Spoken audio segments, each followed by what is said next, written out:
Israel के शहर तल अबीब पर ईरान के मिसाइल हमलों में अमरीकी सिफारत खाने की इमारत भी जद में आ गई।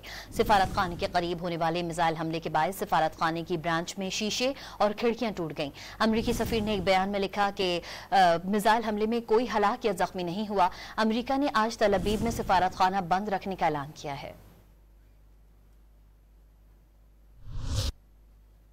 इजरायल के शहर तल अबीब पर ईरान के मिसाइल हमलों में अमरीकी सिफारत खाने की इमारत भी जद में आ गई। सिफारत खाने के करीब होने वाले मिसाइल हमले के बाद सिफारत खाने की ब्रांच में शीशे और खिड़कियां टूट गईं। अमरीकी सफीर ने एक बयान में लिखा कि मिसाइल हमले में कोई हलाक या जख्मी नहीं हुआ। अमरीका ने आज तल अबीब में सिफारत खाना बंद रखने का ऐलान किया है। इजरायल के शहर तल अबीब पर ईरान के मिसाइल हमलों में अमरीकी सिफारत खाने की इमारत भी जद में आ गई।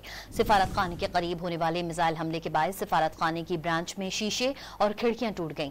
अमरीकी सफीर ने एक बयान में लिखा कि मिसाइल हमले में कोई हलाक या जख्मी नहीं हुआ। अमरीका ने आज तल अबीब में सिफारत खाना बंद रखने का ऐलान किया है।